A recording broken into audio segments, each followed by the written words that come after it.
Very good morning, dear students. Today we are going to study about rest 2 of the colligative properties of the solution. The next property is boiling point elevation, or it is also known as ebullioscopy. Before studying the boiling point elevation, we have to see what is the boiling point. So, the boiling point is defined as the temperature at which the vapor pressure of the liquid becomes equal to the atmospheric pressure. When the vapor pressure of the liquid increases and becomes equal to the atmospheric pressure, the liquid starts boiling, and this temperature is known as boiling point. Boiling point is a characteristic property of liquid and also a criteria to check the purities of the liquid. As increase with the external pressure, liquid starts boiling at a particular temperature, which is the boiling point. Now we come to elevation of boiling point. It is known that liquid boils only when its vapor pressure becomes equal to the atmospheric pressure. The vapor pressure of pure solvent is higher as compared to the vapor pressure of solution. When a non-volatile solute is added to the solvent, the vapor pressure is lowered.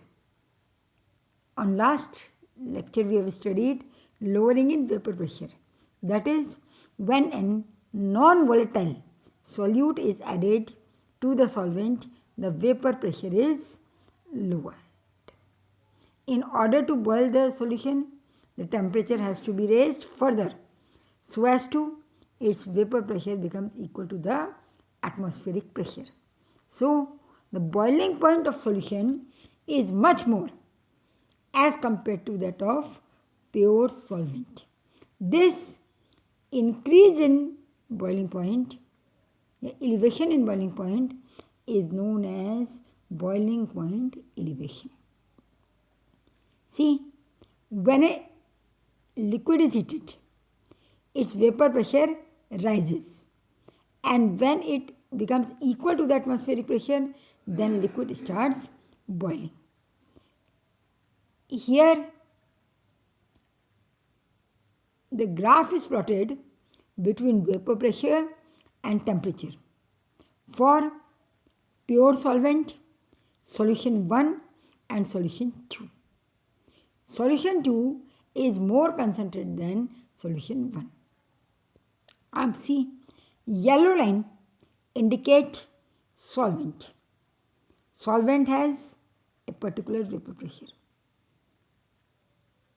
And as the temperature increases, its vapor pressure increases. And it's become equal to the atmospheric pressure, that is 1 atmosphere, at a temperature Tb.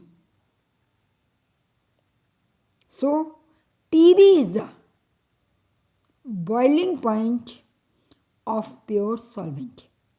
Tb is the boiling point of pure solvent. Now, we add non-volatile solute.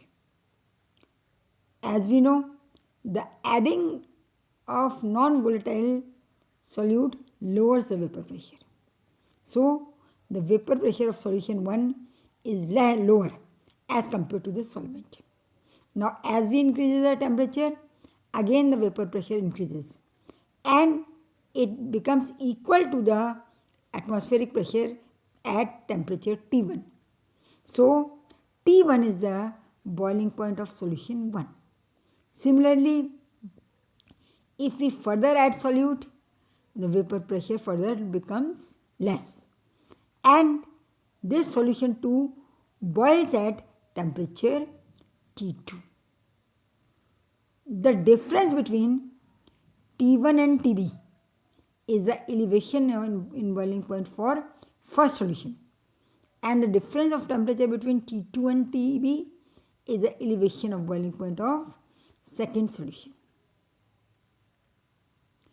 If TB is the boiling point of pure solvent and T is the boiling point of the solution of a non-electrolyte in a solvent, the difference in the boiling point, delta TB, is called elevation in boiling point, T minus TB, or we can say T1 minus TB or T2 minus TB, is known as delta TB, elevation in boiling point.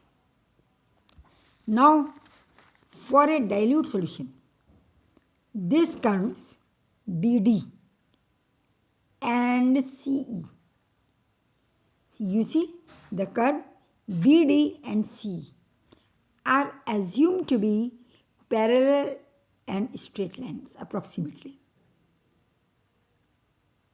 if the solution is very dilute. Rather, we can say for dilute solution, the curves BD and CE are parallel and straight lines approximately. Therefore, triangles ACE and ABD are similar. ये एक दूसरे के समरूप होंगे. And in such condition, you see AB upon AD, AB upon AC is equal to AD upon AE for similar triangles ACE and ABD. अब now AC is CAC, T2 minus TB,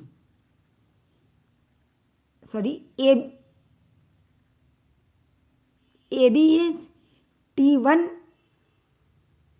minus TB. तो AB की जगह हमने क्या substitute किया, T1 minus TB upon T2 minus TB is equal to AD. AD is P minus P1 upon AE. AE is P minus P2, where P minus P1 and P minus P2 are the lowering of vapor pressure for solution 1 and solution 2. अब इससे हम conclude कर सकते हैं कि delta TB is proportional to delta P. Delta TB is proportional to delta P, or you can say the elevation in boiling point of the solution is proportional to molar concentration. Just see, delta T is proportional to delta P. अब Raoult law से हम जानते हैं कि elevation depression in freezing point, relative lowering of vapour pressure, delta P upon P is equal to small w upon small m into capital M upon capital W, और we can say delta P is equal to P capital P M small w divided by small m into capital W for a particular solvent. Its molecular weight is constant as well as its vapor pressure is also constant at a boiling point. So, delta P is proportional to small w upon small m capital W. or we can say the elevation of boiling point of a solution is proportional to its molar concentration. That is its molarity. तो हम क्या लिख सकते हैं? Delta T B is proportional to M, या delta T B is equal to constant लगाएंगे equal to K B into M. K is known as boiling point constant और ebullioscopic constant और molal elevation constant. Molal elevation constant. So, molar elevation constant may be defined as the boiling point elevation produced when 1 mole of solute is dissolved in 1 kilogram of solvent.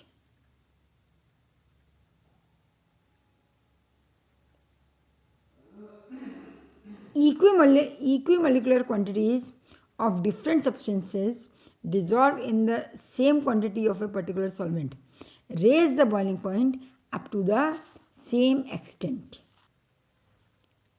Here the value of delta Tb is known as elevation in boiling point. The value of delta Tb for a solution depends upon the number of molecules of a non-volatile solute. It has been shown experimentally that the elevation in boiling point is directly proportional to the molal concentration of the solute in the solution. Delta Tb is directly proportional to m. या delta Tb is equal to Kb into m. Kb हमने देखा molal boiling point elevation constant और m is the molal concentration of the solution. अब with the help of this formula, if we know the value of delta Tb, delta Tb, that is boiling point elevation in boiling point, and K, we can find out the molality of the solution. And this molality, small m, is equal to W2 upon M2 into W1, where W2 is the weight of solute in grams, W1 weight of the solvent in grams, and M2 is the molecular weight of solute. So once the molality is known, W1 and W2 are already known, so we can calculate the molecular weight of solute, M2. So this is the method how we can calculate the molecular weight of a solute by boiling point elevation method. Now we come to depression in freezing point. Depression of freezing point. So first of all, what is the freezing point? The freezing point of the solution is the temperature at which the vapor pressure of solid liquid state becomes equal to the vapor pressure of solid state.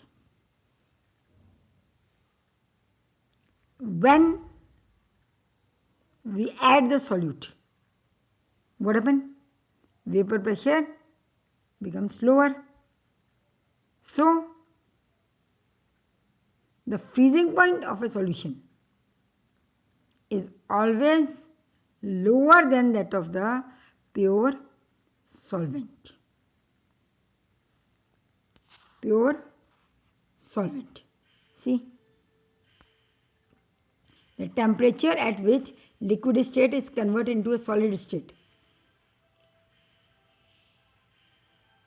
it is opposite to the melting point. Pressure increases, freezing point also increases.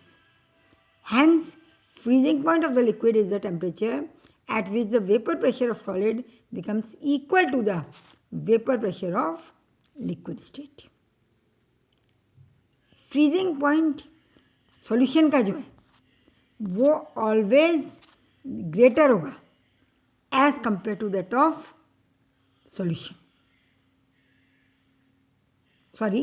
Freezing point solvent का ज़्यादा होगा as compare to that of solution. यानी जैसे जैसे हम solute add करते जाएंगे वैसे वैसे फ्रीजिंग पॉइंट जो है वो डिक्रीज करता जाएगा। This properties is known as depression in freezing point. This freezing point depression is a colligative property. As the amount of solute increases in the solution, the freezing point gets more and more depressed. The freezing point of the solutions are all lower point, that of pure solvent, and is directly proportional to the molarity of the solute. Delta TF देखिए किस तरीके से, this is a curve plotted between vapor pressure and temperature. First for pure solvent upper curve, then for two different solutions. Solution 2 is more concentrated than solution 1. See, the vapor pressure of pure solvent is at A. When we decrease the temperature, vapor pressure decreases, and at B it becomes equal to the vapor pressure of solid. So TF is the freezing point of pure solvent. If we add solute to make a solution 1, then the vapor pressure decreases and it becomes equal to the vapor pressure of solid at much lower temperature T1. So T1 is the freezing point of solution 1. Similarly, T2 is the freezing point of solution 2. Now for a dilute solution, we assume FD and CE. FD and CE are approximately parallel straight lines.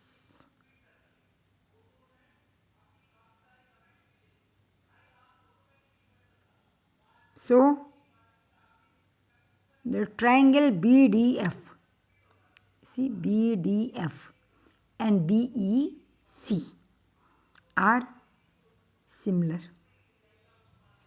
So we can say DF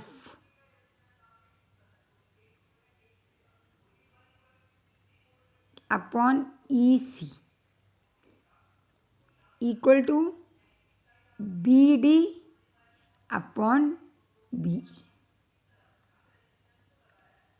उसी तरीके से value रख दीजिए, DF की जगह हम क्या रख सकते हैं,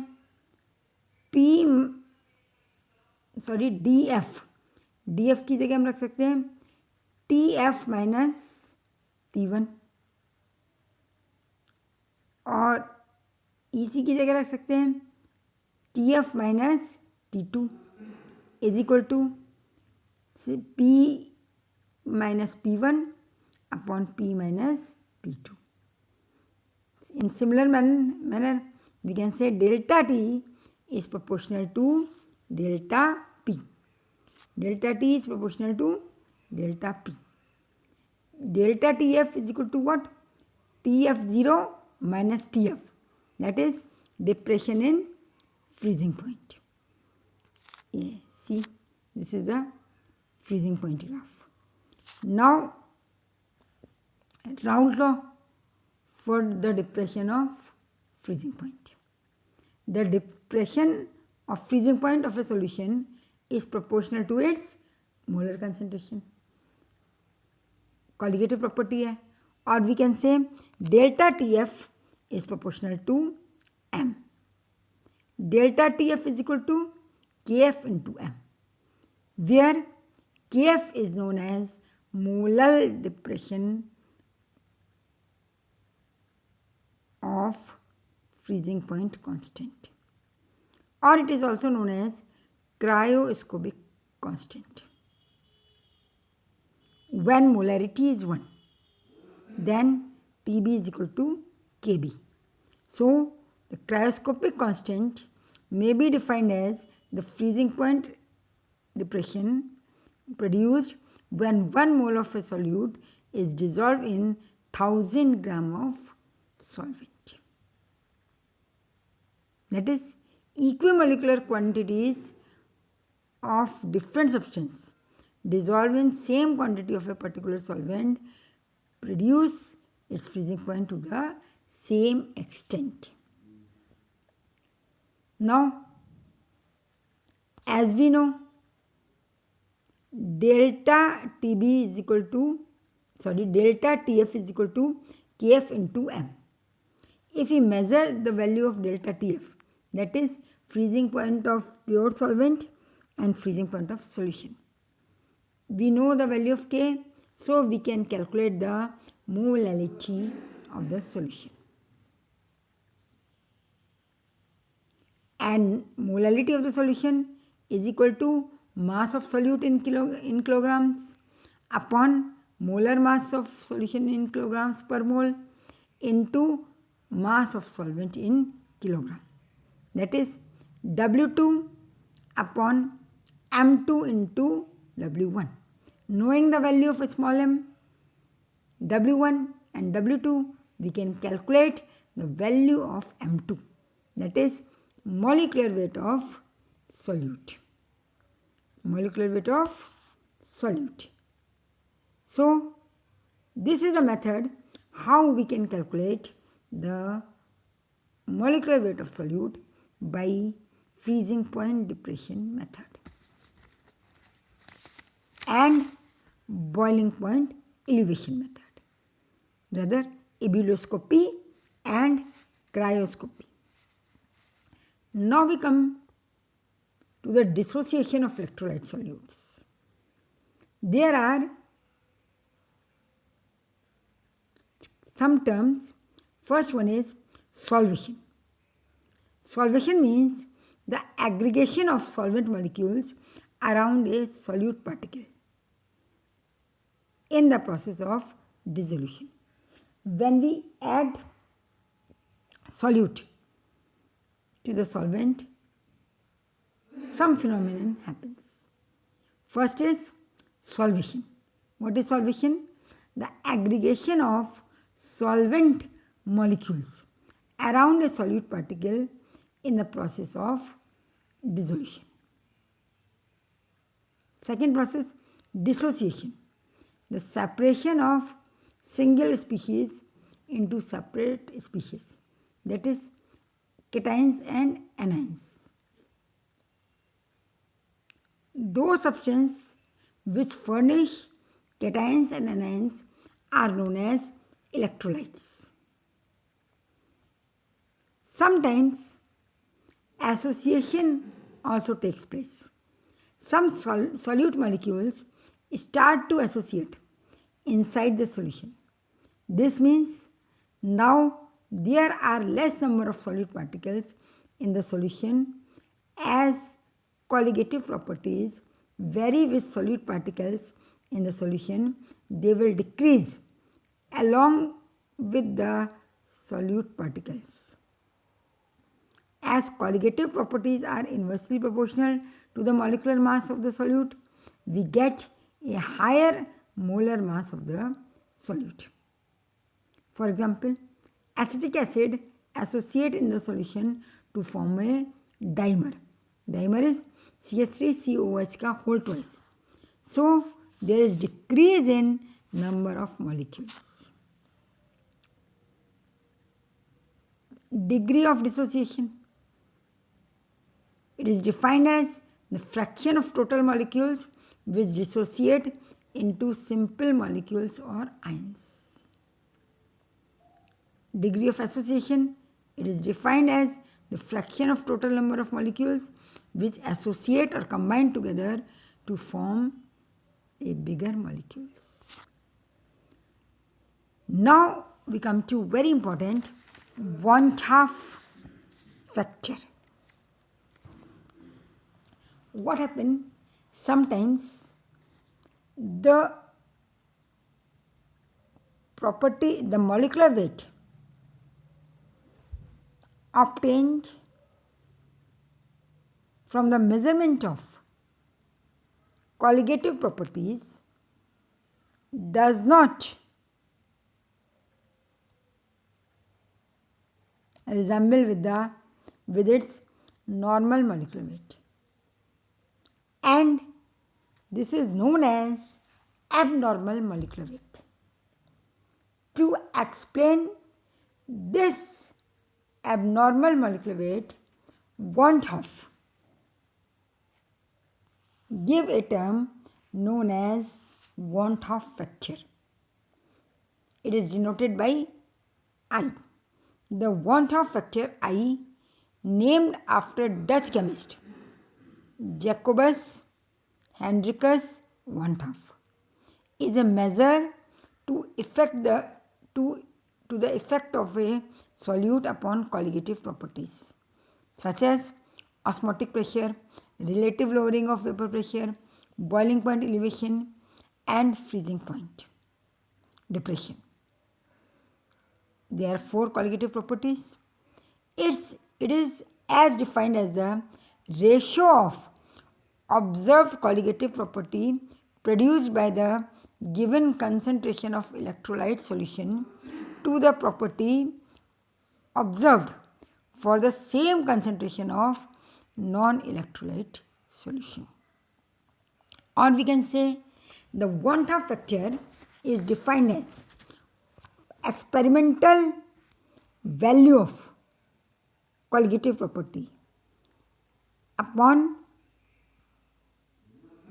theoretical value of that colligative property. Or we can say it is the ratio of expected molar mass to the abnormal molar mass, because molar mass is inversely proportional to the colligative property. So, one-half factor is the ratio of expected molar mass upon abnormal molar mass, or observed colligative property upon calculated colligative property. That is total number of moles of particles after association or dissociation divided by total number of particles theoretically present.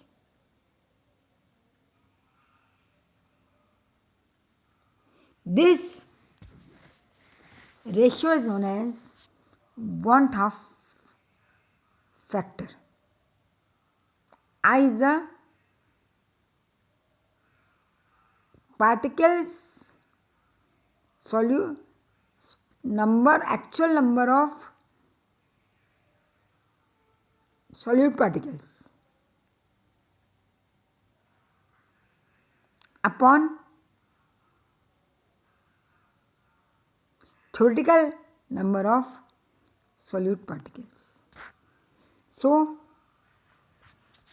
when the association takes place, the number of particles, solute particles, decreases. Thus, the observed colligative property decreases, and the one-half factor is less than 1. In the case of association, the value of one-half factor is less than 1. In case of dissociation, the number of particles increases. So, observed colligative property increases, or expected molar mass increases, and the value of want of factor is greater than 1. So, this is about the colligative properties and want of factor. This is all for today, and this ends our chapter solutions. Thank you.